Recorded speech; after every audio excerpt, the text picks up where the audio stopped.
This channel does not promote any violent, harmful, or illegal activities. All content provided by this channel is meant for an educational purpose only. তিলোত্তমার স্মৃতিতে আরজি করে বসেছে প্রতীকী আবক্ষ মূর্তি। Platinum jubilee building এর সামনে তিলোত্তমার মূর্তি বসাচ্ছেন জুনিয়র চিকিৎসকরা।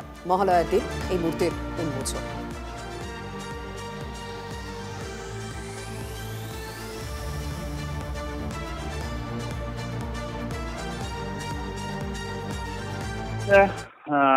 করছি বিশেষ করে তিলোত্তমার যে এই ঘটনাটা আরজি করে ঘটলো, এই ঘটনাটা তো একটা বিশেষ ঘটনা, যে ঘটনা সারা পশ্চিমবঙ্গ শুধু নয়, দেশ শুধু নয়, গোটা বিশ্বই কাঁদছে।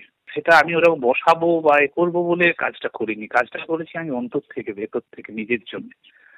আমি প্রতিবাদ কোথায় করি, আমার তো একটাই জায়গা জানা, ফলে সেই জায়গাটাতে আমি করার চেষ্টা করেছি। যে ফুলকে নিয়ে আমরা স্বপ্ন দেখি, যে ফুলকে নিয়ে সুন্দরের স্বপ্ন দেখি, সেই ফুলটাকে যে আপনার চোখের সামনে কেউ ছিঁড়ে দেয়, দুমড়ে মুচড়ে দেয়, যা অনুভূতি আমার, সেই রকম একটা অনুভূতি হয়েছে। আমি চেষ্টা করেছি সেই অনুভূতিটাকে ধরার জন্য। সুবিচার এখনো অধরা। তিলোত্তমার স্মৃতিতে আরজিকর মেডিকেল কলেজে প্ল্যাটিনাম জুবিলি বিল্ডিংয়ের সামনে ঠিক এই জায়গায় আবক্ষ মূর্তি বসাচ্ছেন জুনিয়র চিকিৎসকেরা। তাদের সহপাঠী কারুর দিদি, তাকে যেভাবে কর্মস্থলে খুন এবং ধর্ষণ হতে হয়েছে, সেই জায়গায় আন্দোলন চলছে। আর তারই মধ্যে তিলোত্তমার স্মৃতির উদ্দেশ্যে এই আবক্ষ মূর্তি বসানোর ভাবনা। স্টুডেন্টরা আসে, যারা নতুন স্টুডেন্ট ঢুকছে, তাদের যেন এটা মাথায় থাকে যে এই ঘটনা, এরকম একটি ঘটনা আরজি করে ঘটে গিয়েছিল এবং তার পরিপ্রেক্ষিতে ক্রাই অফ দ্য আওয়ার, সেই বিয়েতে আমরা এই আবক্ষ মূর্তিটা এখানে স্থাপন করছি। সম্পূর্ণভাবে যেন এটা মাথায় থাকে যে কোনোরকম কোনো দুর্নীতিমূলক কাজ বা অপসংস্কৃতিমূলক কাজ যেন আরজি করে না হয়।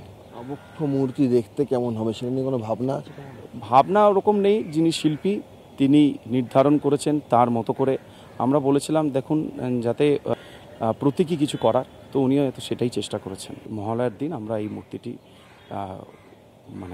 উন্মোচন করব আর কি। তিলোত্তমার সঙ্গে কি ঘটেছিল তা যাতে প্রতিটি চিকিৎসক পড়ুয়ার স্মৃতিতে একবার তরতাজা হয়ে ওঠে এবং তারা যাতে তিলোত্তমাকে কোনো দিন যাতে না ভোলেন, সেই কারণে এই জায়গাটিকে বেছে নেওয়া হয়েছে। ক্যামেরায় মাখন পাত্রের সঙ্গে সৌরভ দত্ত, টিভি 9 বাংলা, কলকাতা।